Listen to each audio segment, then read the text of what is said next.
Everyone, I am Suga. Welcome back. तो कैसे हो आप सब? आई होप आप सब अच्छे होंगे।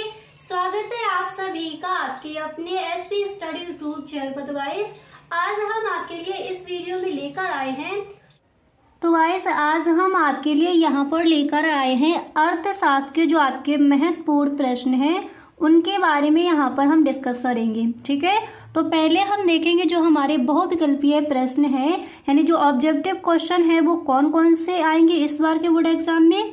एंड इसके बाद हम देखेंगे अतिलघु उत्तरीय प्रश्न, एंड इसके बाद लघु उत्तरीय प्रश्न और विस्तृत उत्तरीय प्रश्न कौन कौन से हैं जो इस बार के बोर्ड एग्जाम के लिए इम्पोर्टेंट है।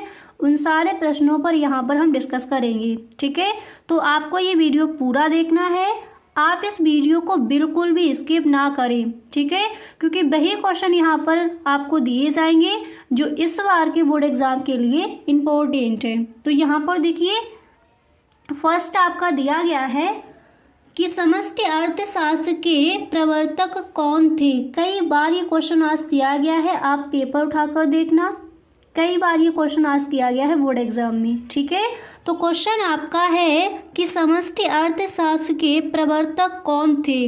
ऑप्शन पढ़ते हैं, इसके बाद आंसर देखेंगे। ठीक है, तो यहाँ पर आपको फर्स्ट ऑप्शन जो आपका है वो दिया गया है J.R. Hicks, and B number पर ऑप्शन है A.H. Hansen, and C number पर ऑप्शन आपको मिलेगा J.M. Keynes, and D number पर ऑप्शन है A.B. पीगू।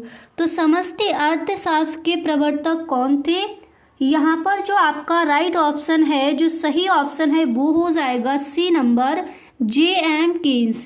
ठीक है, समष्टि अर्थशास्त्र के जो प्रवर्तक हैं वो कौन है? J.M. कीन्स। अच्छे से याद हो गया। अब इसके बाद यहाँ पर जो नेक्स्ट है उसको देखिए।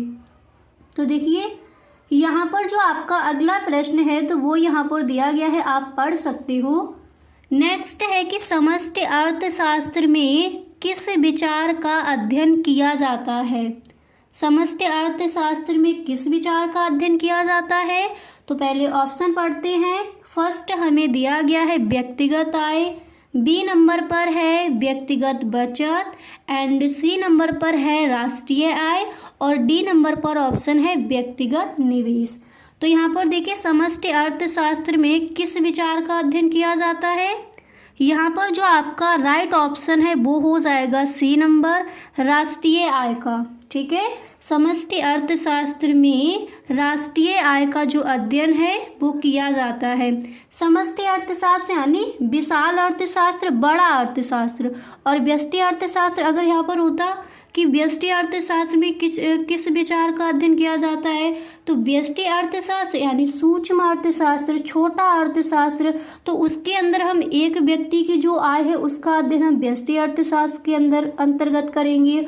और अगर पूरे देश के पूरे राष्ट्र की आय का अगर अध्ययन किया जाएगा तो वो किया जाएगा समष्टि अर्थशास्त्र के अंतर्गत। ठीक है, तो कौन सा ऑप्शन यहाँ पर सही हो जाएगा? समष्टि अर्थशास्त्र के लिए राष्ट्रीय आय। ठीक है, समष्टि अर्थशास्त्र यानी विशाल अर्थशास्त्र, बड़ा अर्थशास्त्र, तो उसके अंदर हम पूरे राष्ट्र की आय का अध्ययन करते हैं। अगर यहाँ पर होता व्यष्टि अर्थशास्त्र तो उसके अंदर किसका अध्ययन किया जाता है? एक व्यक्ति की आय का। ठीक है, व्यक्तिगत बचत, व्यक्तिगत निवेश। ओके, तो यहाँ पर जो आपका सही ऑप्शन है वो हो जाएगा राष्ट्रीय आय। क्लियर? अब इसके बाद यहाँ पर देखिए जो आपका नेक्स्ट है तो वो क्या दिया गया है, तो आप देख सकते हो अगला क्वेश्चन आपका है कि प्राथमिक क्षेत्र में सम्मिलित है। क्या सम्मिलित है? यहाँ पर देखिए, ए नंबर पर ऑप्शन है कृषि, बी नंबर पर ऑप्शन है मत्स्यन, एंड सी नंबर पर है खनन, एंड डी नंबर पर है ये सभी। तो प्राथमिक क्षेत्र में सम्मिलित है, यहाँ पर जो आपका सही ऑप्शन है वो हो जाएगा ये वाला। ठीक है, डी नंबर, ये सभी। ओके, तो गाइस ये देखिए आपका जो खंड खा है, ठीक है, यानी खंड खा में जो भी आपके चैप्टर्स थे उन पर हम डिस्कस कर चुके हैं। First chapter, second chapter, third chapter and 5 chapter में, 4 एंड 5 चैप्टर में जो भी आपके महत्वपूर्ण प्रश्न थे उन पर हमने डिस्कस कर लिया है। ऑब्जेक्टिव क्वेश्चन कौन से महत्वपूर्ण है, अतिलघु उत्तरीय प्रश्न, एंड जो आपके लघु उत्तरीय प्रश्न है, विस्तृत उत्तरीय प्रश्न, उन पर हम डिस्कस कर चुके हैं। अब जो आपकी बुक में जो खंड खा है, ठीक है, उसमें जो आपके महत्वपूर्ण क्वेश्चन हैं उनको आप देखते हैं। तो खंड खा की तरफ से ये हो जाएगा आपका फर्स्ट चैप्टर। तो उसमें कौन कौन से महत्वपूर्ण क्वेश्चन है उनको देख रहे हैं। अगर आपने गाइस बाकी के जो वीडियोस हैं आपने नहीं देखे हैं तो आप प्लेलिस्ट चेक कर सकते हो, उसमें इकोनॉमिक्स के फर्स्ट चैप्टर से लेकर सारे वीडियोस आपको मिल जाएंगे, ठीक है। इकोनॉमिक्स से जो भी आपके महत्वपूर्ण क्वेश्चन है वो आपको मिल जाएंगे और ये वीडियो भी आपको वहीं पर मिल जाएगा, ठीक है। आप प्लेलिस्ट चेक कर सकते हो।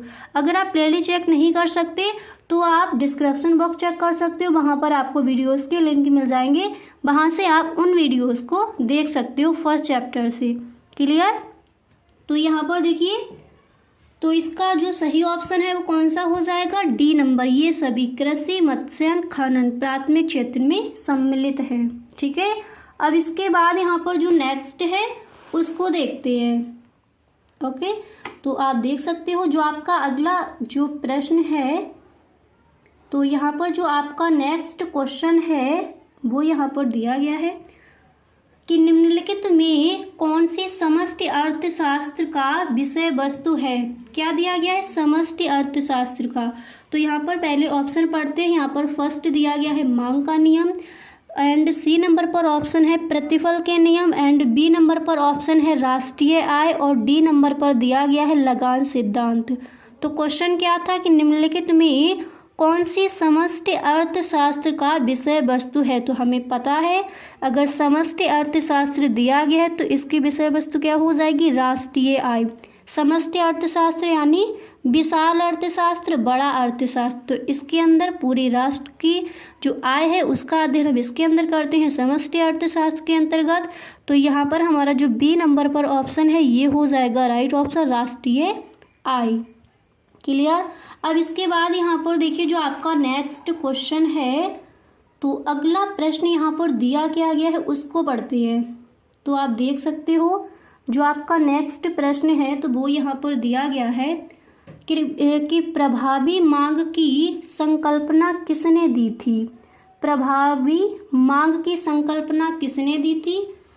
तो यहाँ पर पहले जो आपके ऑप्शन है उनको पढ़ते हैं। फर्स्ट यहाँ पर दिया गया है Adam Smith, and second option है मार्शल ने, एंड इसके बाद सी नंबर पर ऑप्शन दिया गया है जेबी से ने, एंड डी नंबर पर ऑप्शन है कीन्स ने। तो प्रभावी मांग की संकल्पना किसने दी थी?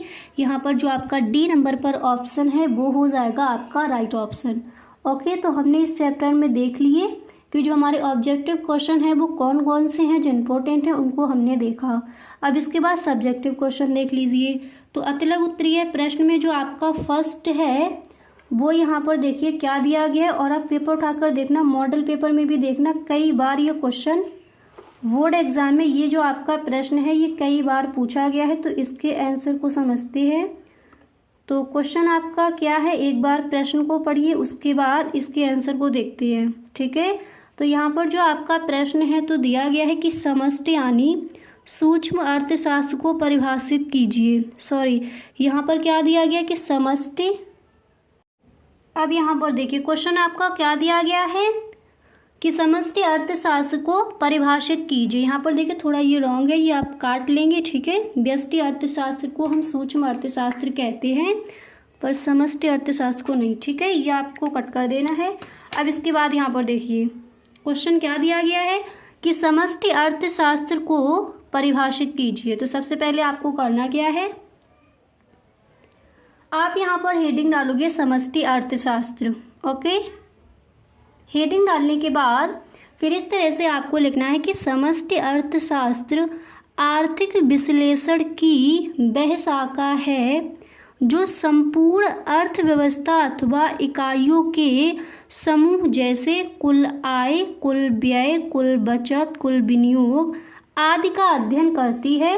तो ये सारी चीज़ें किसके अंतर्गत आएंगी? समष्टि अर्थशास्त्र के अंतर्गत, ठीक है। एक बार दोबारा से समझ लीजिए कि समष्टि अर्थशास्त्र है क्या। देखिए इसकी परिभाषा को आप इस तरह से लिखोगे कि समष्टि अर्थशास्त्र आर्थिक विश्लेषण की वह शाखा है जो संपूर्ण अर्थव्यवस्था अथवा इकाइयों के समूह जैसे कुल आय, कुल व्यय, कुल बचत, कुल विनियोग आदि का अध्ययन करती है। इसके बाद यहाँ पर आपको लिखना है कि शेपिरो के अनुसार, यानी जो आपके अर्थशास्त्री हैं शेपिरो, इन्होंने जो अर्थशास्त्र की परिभाषा है, समष्टि अर्थशास्त्र की परिभाषा है, उसको इन्होंने किस तरह से समझाया है। तो जो आपके अर्थशास्त्री शेपिरो है वो कहते हैं कि समष्टि अर्थशास्त्र संपूर्ण अर्थव्यवस्था के कार्यकरण से संबंधित है। इन्होंने कहा है कि समष्टि अर्थशास्त्र क्या है? समष्टि अर्थशास्त्र संपूर्ण अर्थव्यवस्था के कार्यकरण से संबंधित है, उसी को हम कहते हैं समष्टि अर्थशास्त्र। तो आई होप आपको अच्छे से क्लियर हो गया होगा कि समष्टि अर्थशास्त्र क्या है, इसकी एक व्यवस्थित डेफिनेशन क्या हो जाएगी। ठीक है, अब इसके बाद जो आपका नेक्स्ट क्वेश्चन है उसको देखते हैं। तो यहाँ पर आप देख सकते हो जो आपका अगला प्रश्न है, जो आपका नेक्स्ट क्वेश्चन है वो यहाँ पर दिया गया है कि आय के प्रवाह को चक्रीय प्रवाह क्यों कहते हैं। कई बार क्वेश्चन आज किया गया है बोर्ड एग्जाम में। ठीक है, मतलब जितने भी क्वेश्चन यहाँ पर आपको दिए जा रहे हैं सारे ही प्रश्न इंपॉर्टेंट है। इन सभी प्रश्नों को आपको नोट कर लेना है और इन सबको तैयार कर लेना है इस बार के बोर्ड एग्जाम के लिए। ठीक है, तो आय के प्रवाह को चक्रीय प्रवाह क्यों कहते हैं? तो देखिए इसका आंसर क्या हो जाएगा। फर्स्ट, जब आप इस प्रश्न का आंसर लिखोगी तो सबसे पहले हेडिंग डालोगी आय के प्रवाह। उसके बाद आपको लिखना है कि परिवार फर्मों को साधन सेवाएं प्रदान करते हैं और फर्में परिवारों को वस्तुएं प्रदान करती हैं। इसके बाद आप लिखोगे इस प्रकार परिवारों से फर्मों को साधन सेवाओं का और फर्मों से परिवारों को वस्तुओं का निरंतर प्रवाह होता रहता है, इसे ही वास्तविक प्रवाह कहते हैं। इसके बाद आपको लिखना है क्योंकि यह चक्र कभी समाप्त नहीं होता, इसलिए इसे आय का चक्रीय प्रवाह भी कहते हैं। ठीक है, इस तरह से आपको इस प्रश्न का आंसर लिखना है। एक बार दोबारा से समझ लीजिए कि आय के चक्रीय प्रवाह, यानी आय के प्रवाह को हम चक्रीय प्रवाह क्यों कहते हैं। तो देखिए आप लिखोगे कि परिवार फर्मों को साधन सेवाएं प्रदान करते हैं और फर्में परिवारों को वस्तुएं प्रदान करती हैं। ठीक है, इस तरह से आप लिखोगे। एंड इसके बाद आपको लिखना है कि इस प्रकार परिवारों से फर्मों को साधन सेवाओं और फर्मों से परिवारों को वस्तुओं का निरंतर प्रवाह होता रहता है, इसे ही हम वास्तविक प्रवाह कहते हैं। क्योंकि यह चक्र कभी समाप्त नहीं होता, इसलिए इसे आय का चक्रीय प्रवाह भी कहते हैं या फिर चक्रीय प्रवाह भी कहा जाता है। ठीक है, फर्मों से मतलब किसी उद्योग से। ठीक है, अब इसके बाद देखिए यहाँ पर जो आपका अगला प्रश्न है, तो नेक्स्ट प्रश्न यहाँ पर दिया गया है, आप देख सकते हो। तो क्वेश्चन नंबर, तो यहाँ पर आप देख सकते हो क्वेश्चन नंबर 3 आपका दिया गया है कि आर्थिक सहायता किसे कहते हैं। और कई बार ये क्वेश्चन आपका बोर्ड एग्जाम में आज किया गया है। ठीक है, तो आर्थिक सहायता किसे कहते हैं इसको समझते हैं। तो सबसे पहले आप हेडिंग डालोगे आर्थिक सहायता। इसके बाद आपको लिखना है यह सरकार द्वारा उत्पादकों को दी गई आर्थिक सहायता है जिसका उद्देश्य वस्तु की कीमत को कम रखना होता है। तो आर्थिक सहायता क्या है, एक बार दोबारा से देखते हैं। देखिए, यह सरकार द्वारा उत्पादकों को दी गई आर्थिक सहायता है या फिर दी गई सहायता है जिसका उद्देश्य वस्तु की कीमत को कम रखना होता है।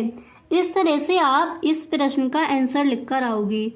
इसी की तरह नेक्स्ट है आपका, ये very very most important question है, नहीं तो आपका बहुविकल्पीय प्रश्न में रख दिया जाता है कि भारत में कौन सी अर्थव्यवस्था है। तो रट लीजिए आप, भारत में मिश्रित अर्थव्यवस्था पाई जाती है।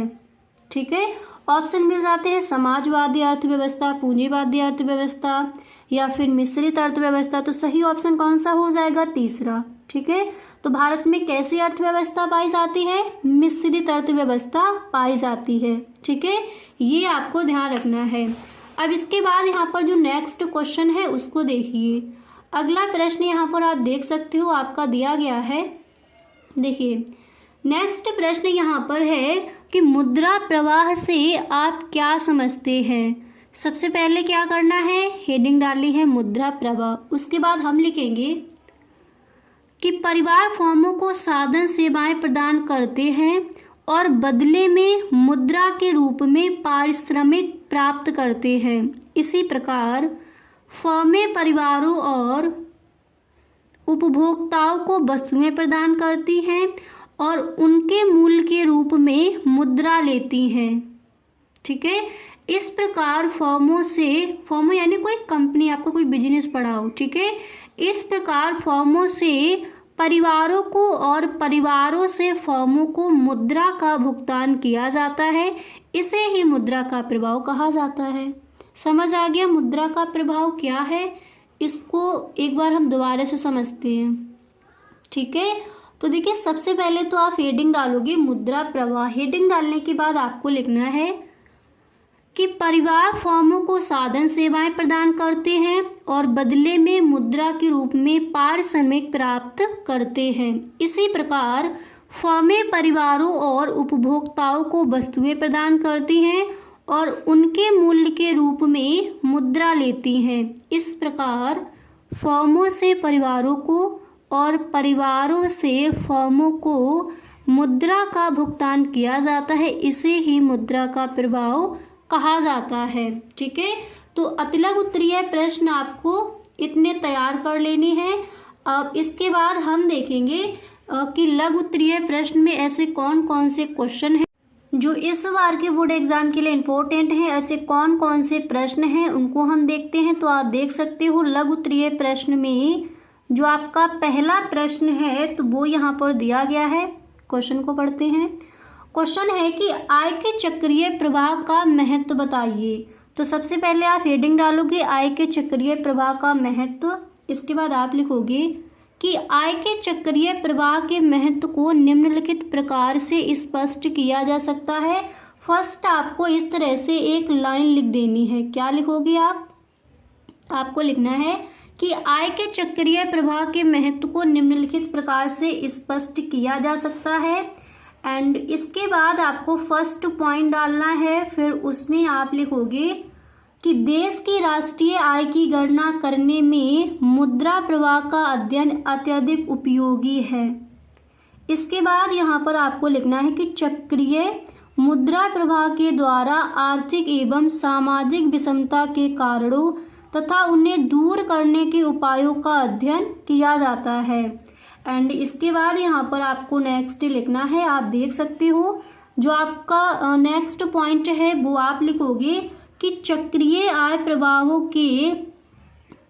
के द्वारा आर्थिक एवं सामाजिक विषमता के कारणों तथा उन्हें दूर करने के उपायों का अध्ययन किया जा सकता है। इसके बाद नेक्स्ट आपको लिखना है कि चक्रीय आय प्रवाहों के द्वारा संतुलन के कारणों तथा उनको दूर करने के उपायों का अध्ययन किया जाता है। तो क्वेश्चन क्या था कि आय के चक्रीय प्रवाह का महत्व बताइए। तो इस तरह से आपको पॉइंट बाय पॉइंट लिख देना है।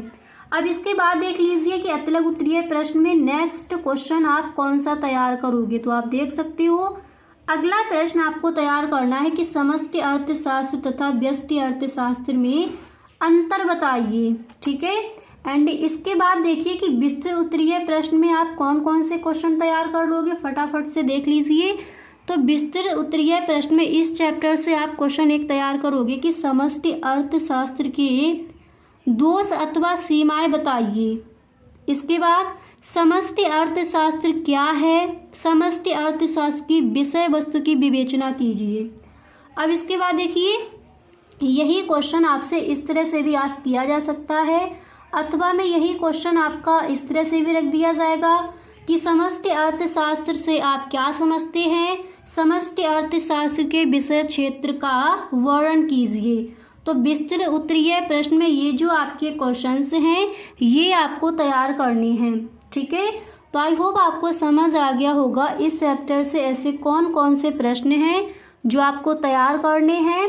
तो गाइस आज के लिए बस इतना ही। हम मिलते हैं नेक्स्ट वीडियो में। अगर सच में आपको ये वीडियो पसंद आया है तो आप इस वीडियो को एक लाइक ज़रूर कर दें। ठीक है, और गाइस यदि आप इस चैनल पर पहली बार आए हो तो इस चैनल को सब्सक्राइब कर लेना एंड बेल आइकन को भी प्रेस कर देना ताकि वीडियो की जो भी नोटिफिकेशन हो वो सबसे पहले आपके पास पहुंचे और एक भी वीडियो आपसे छूटे ना, ताकि अर्थशास्त्र में आप पूरे के पूरे नंबर ला पाओ।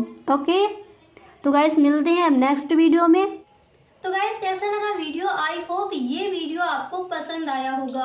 अगर सच में ये वीडियो आपको अच्छा लगा है तो आप इस वीडियो को अपने सभी दोस्तों में एक बार शेयर जरूर करें। ओके, वीडियो अच्छा लगा करे तो please time in the comment box, आप में कमेंट बॉक्स में जरूर बताएं। Okay, thank you so much.